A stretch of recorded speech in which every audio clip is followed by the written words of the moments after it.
He runs to the stage. Turning up on a Thursday here. That's where we started. Hey, everybody. Thank you What's up, for... everyone. Good morning. Good morning, everyone.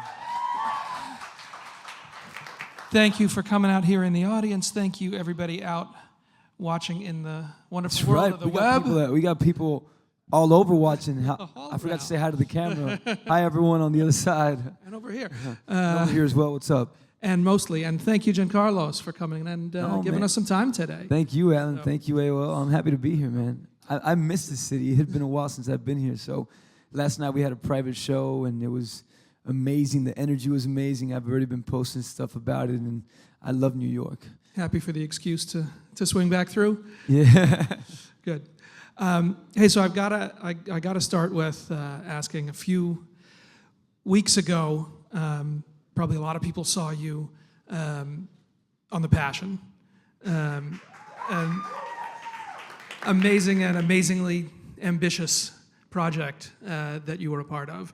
So tell me about, just tell me about the feeling and the pressure of doing a live broadcast, musical production that went out like that. I mean, what was it to, showtime starts and everything's going live? Yeah.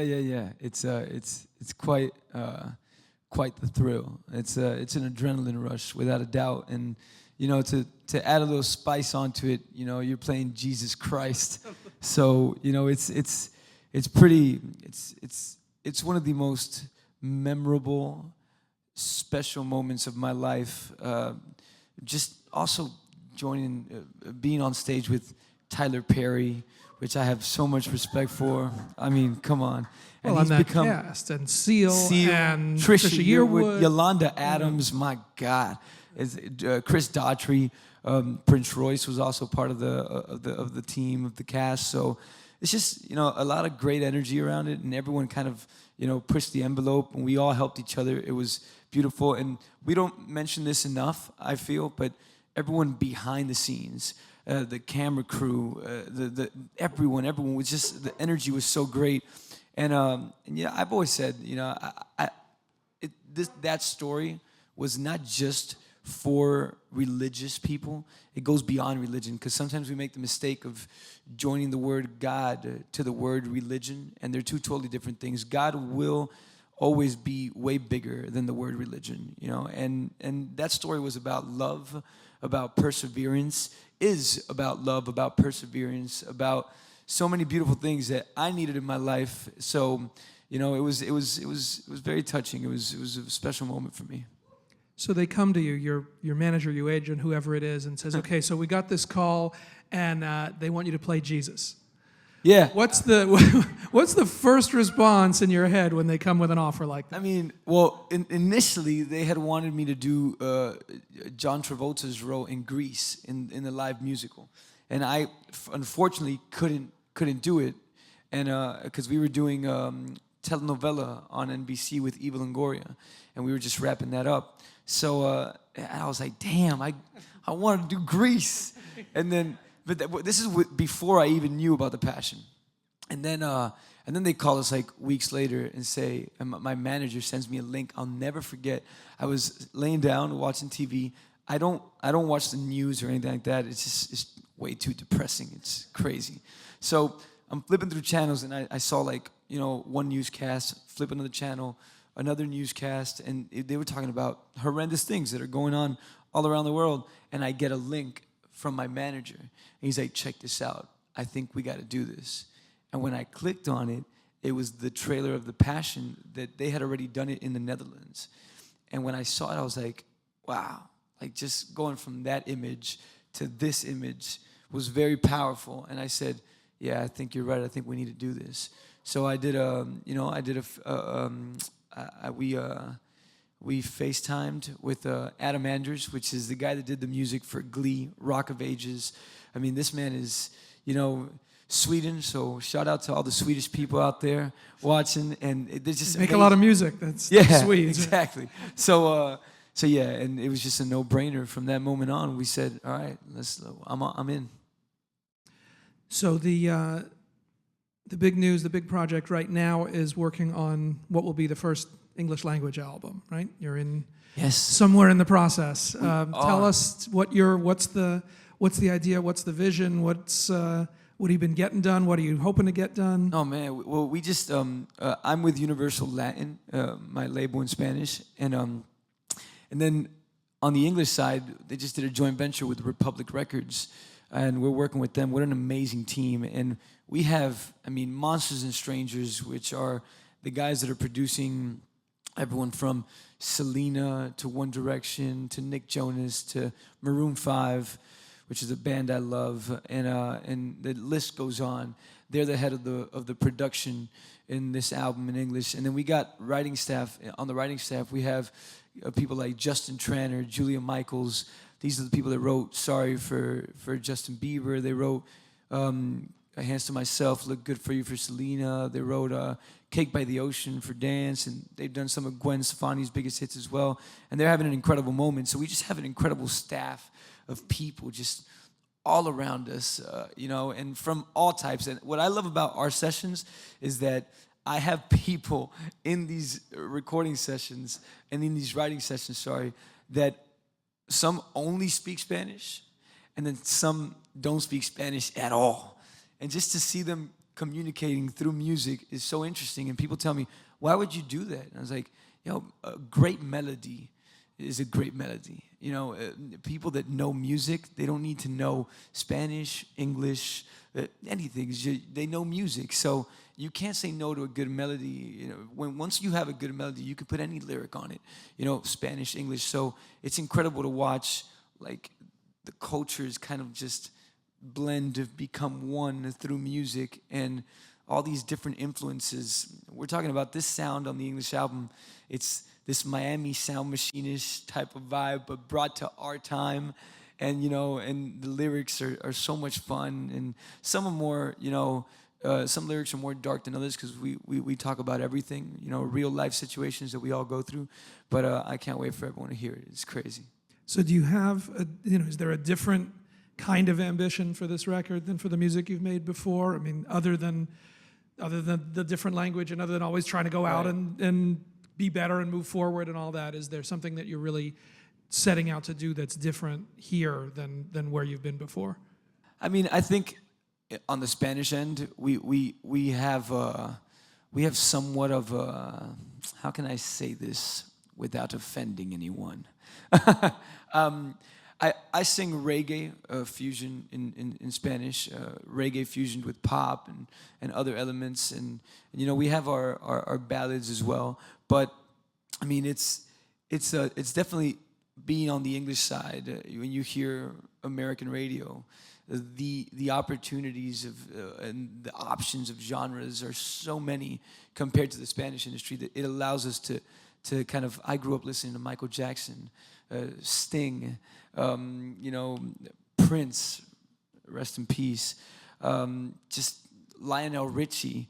You know, you can't really find a way to integrate those influences into the Spanish side, so that those influences are way more noticed in the English stuff we're doing, and we're taking that approach with it. So we have a bit more liberty, musically speaking, to kind of get a little more creative and a little more original with our sound. It's maybe a ridiculous question, but is there a difference singing in Spanish, singing in English, just with the rhythms, the sounds of the words, the way that you speak? Does something come out different just in switching up the language itself? A little bit, because like in Spanish, we're intense. So like we'll say, like, just to, like, we'll be like, hola, ¿cómo estás? ¿Todo bien? ¿Cómo has estado? That whole thing, if you translate into English, it's, hey, what's up? It's like, to say hey what's up in Spanish, we go in, like, we take 5 minutes to say hey what's up. So it's definitely a bit different. And it's two totally different cultures. It's just different ways of saying things, you know. And naturally, you know, our melodies are different. But I don't know. I mean, I'm proud to be Latino, and I'm proud to have been born and raised in this country. So I have friends that are that are more American than you could ever know. And then I have friends that are more Hispanic than you can ever know.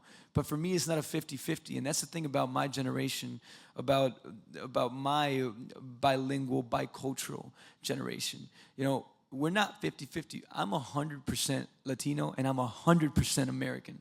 You know, and I think that we're going to start seeing that more than ever in the music and the art that my generation puts out. And you know, and that bilingual community is starting to find a way to express themselves.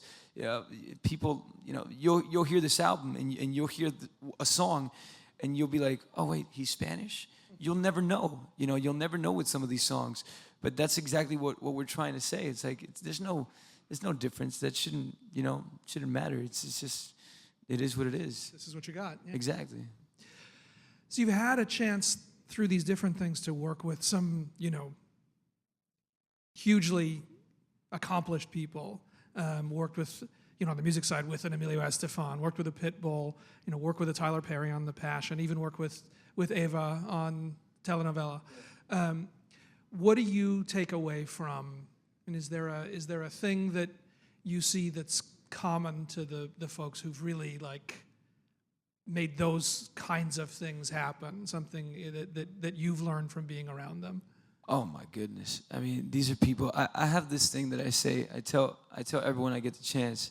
I go, if you are the best person in the room you're in the wrong room. Get out of that room, because you need to surround yourself with people that are better than you.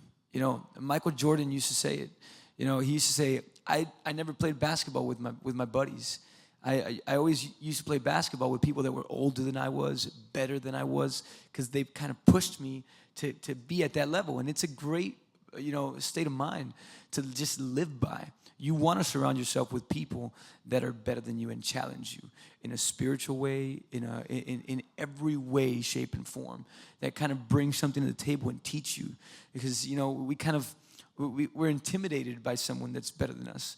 You know, and sometimes we you know, when that happens, you know, people feel a bit of envy and they feel insecurities and they feel, but I've really learned to embrace it and say, man, I recognize how much better you are than I am at this, and I want to learn from you. I want to take that in. I want to absorb it all, and you know, I just try to live and work from an admiration point of view, and these people that you've just mentioned, you know, Seal, Tyler Perry, Eva, Pitbull, you know, just that the success they have is not a coincidence. They've worked at it. They've worked for it. These are genuine, you know, just real people that get it. So, yes, I've learned so much from all of them. The business side of things, the creative side of things, and they're inspirations to me. I'm very inspired by every single one of them. You've gone back and forth between the acting side and the music stuff. Which came first? Where'd you start? Oh, music. I mean, it's my bread and butter. It's what I do. It's a school called New World School of the Arts in Miami. I sang opera for 4 years there in 5 languages, studied classical music, did some jazz there as well. But I started singing when I was 7 years old. My parents, they'd throw this huge party back in Hialeah. This is the hood, y'all. It's the hood in Miami, all right? It ain't pretty, but I think it's beautiful. So I come from the streets in Miami, and we didn't know anyone in the industry.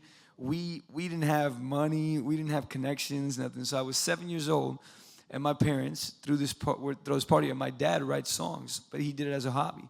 So I was like, yeah, one day I'm gonna sing one of my dad's songs, and I want to make him proud. And I go to my parents. I go, I'd like to sing at this party. I was 7, so my parents laughed and said, okay, fine. If you learn like 2-3 songs, you could sing.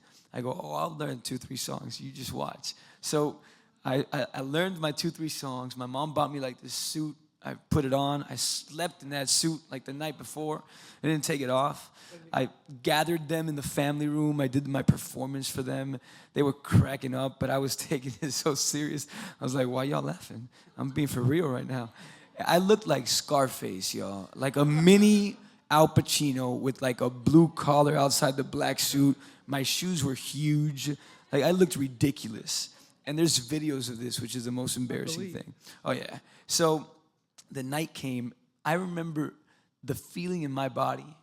I really recommend to everyone that that ratio, that statistic, that 1%, and I think it's a bit lower, of our race is who's getting up in the morning and actually doing what they love. That blows my mind.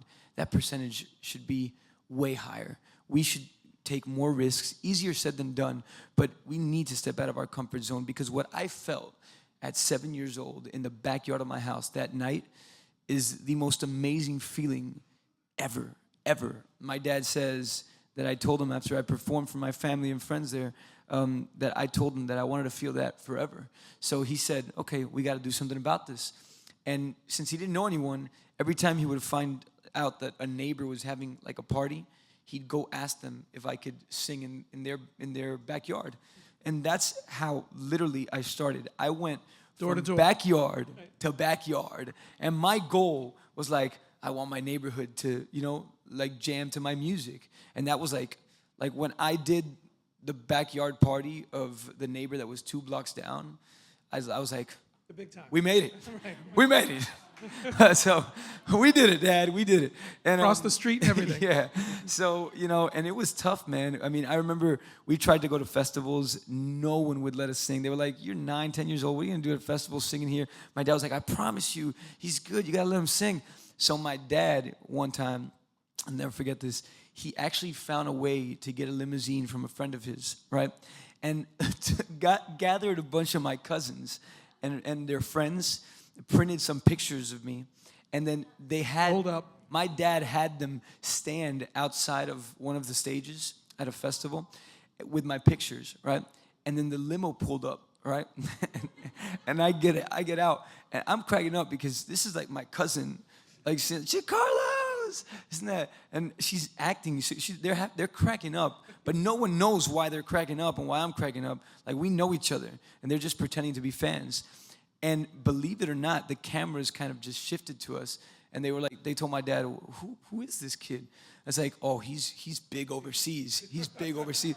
Like, man, nobody knows me. All right.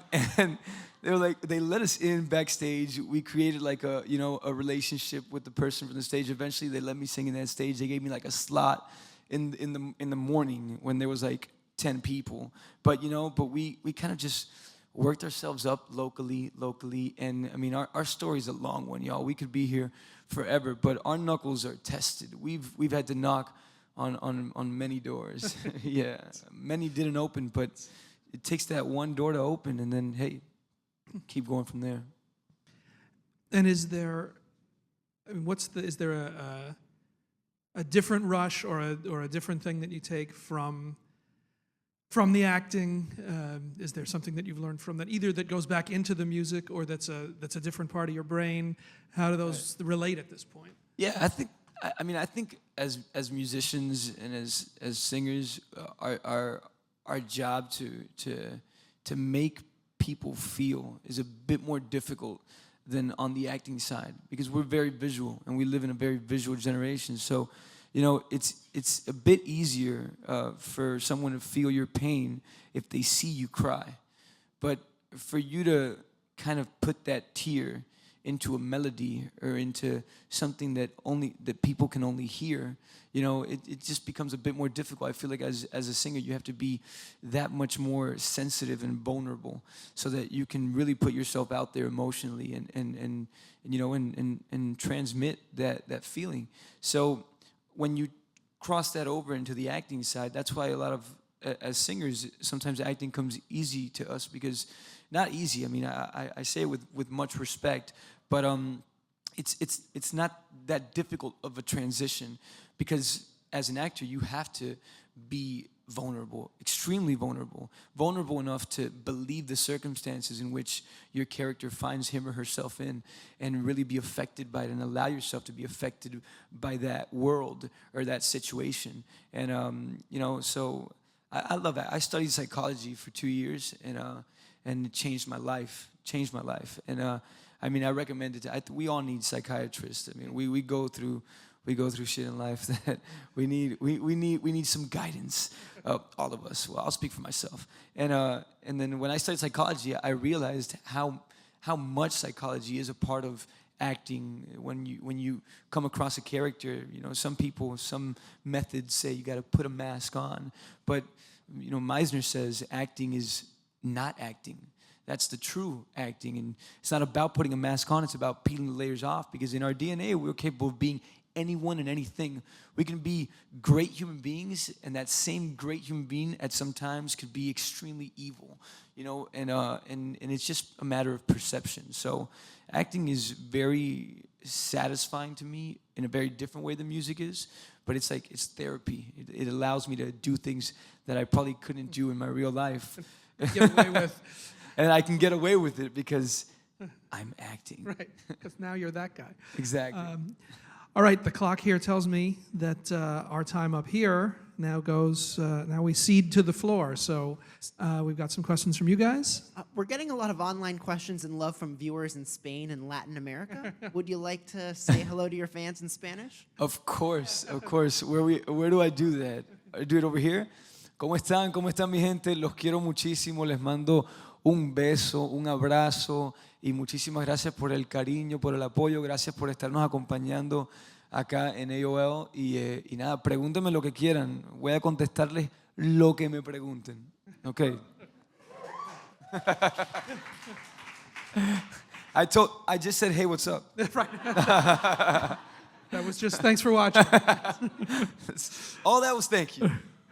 We got a question here. Good morning. I'm a big fan, so I'm excited to be here. Thank you so much. How easy or how difficult was it to transition from the Spanish-speaking market into the English? Because that's what every Spanish artist wants to do, and you have managed to do it so successfully. How did you do that? I mean, it's still a work in progress. And thank you for that. I think it's part of that new generation where sometimes most Spanish artists that try and do the crossover, if you think about it, they're not from here. They're not from our country. So, it's great to see them showing love to our English language and our American culture, but it doesn't come as natural to them as maybe someone from here.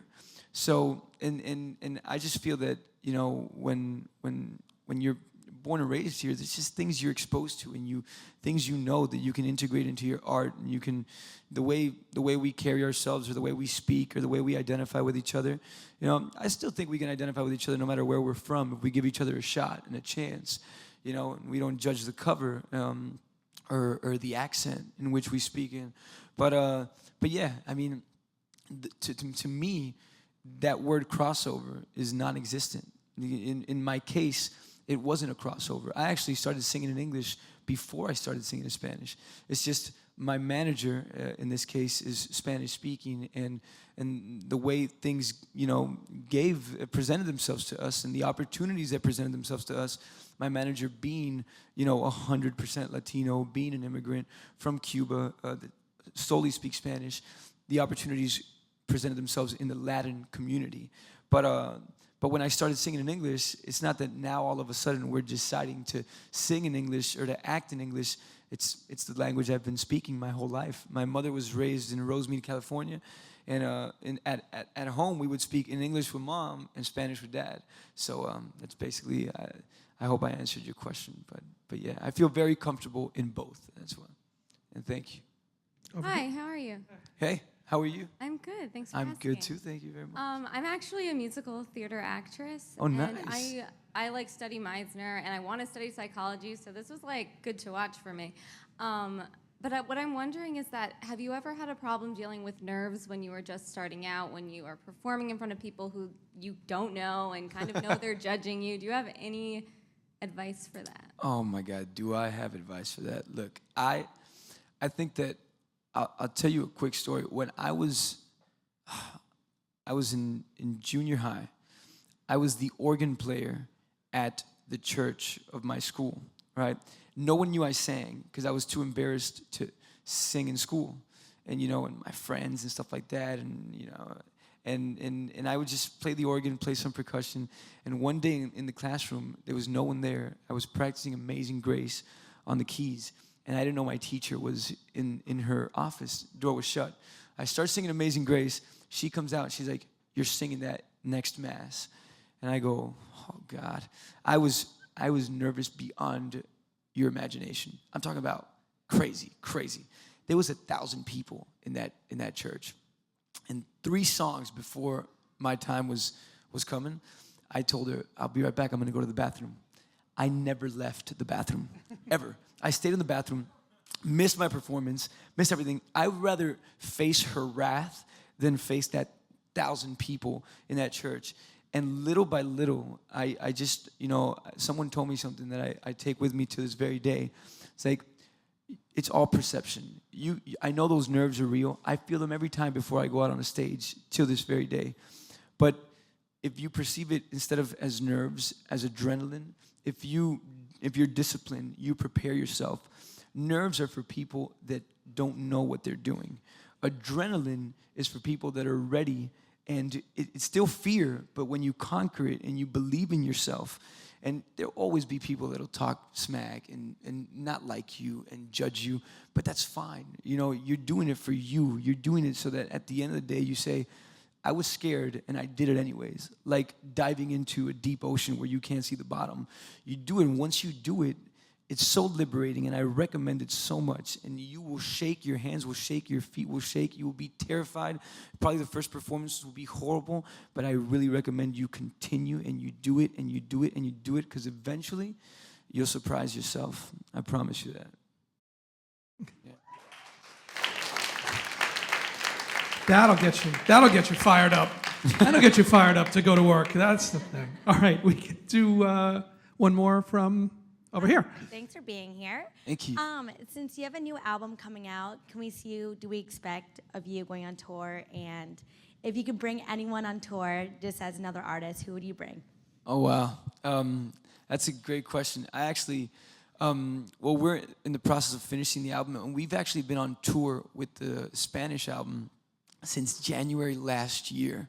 And we're still, I get on a plane today, I go to Guatemala to do a show over there, then we have DR in Puerto Rico, and the tour continues, and it's a blessing. Touring is the best part of what we do, and my band they're crazy. I love them. So, we're still touring, and when it comes to the English tour, I think that this album will probably drop beginning of next year, and we always like to give it a few months so that people, get familiar with the new songs, the new music, and we're already building the next tour. So I would think that mid next year, towards the end of next year, we'll kick off this new tour. Give us a chance to kind of get the album out there and also get the tour ready. And if I would bring someone on tour with me, oh man, well, that's, oof. That's You gotta. I know. I gotta decide. There's so many talented people out there, because I love the whole indie movement, and I think it's refreshing. So sometimes you want someone that's kind of in your genre, in your realm, but sometimes you want to switch it up a bit, like Pitbull and I, we're somewhat of different genres. So that change is refreshing. We've spoken about doing stuff together, but I don't know. To join a tour with, I think Ariana Grande is doing amazing things. I have a lot of respect for her. We're in the same label as well. I think dance. I'm super proud of what Joe's doing, because Nick came out, killed the game, and now Joe came out and killed the game, stuck to their guts, and said, I really believe in the music we're doing. We're gonna put it out there, and they're doing great. So it's just there's so much new music coming out that's so good. So yeah, I know I haven't said one person. I've said different people, and we'll get a package tour together. Yeah, we'll get a package tour together. Exactly. All right. We got to keep moving for the next folks on this stage. So thank you guys for staying with us. Thank you all so much. Thank you for watching. Thank you very much. Thank you, Jencarlos. Thank you, Adam. Thank you. And thank you everyone that's watching. Muchísimas gracias. Los quiero mucho. Un beso.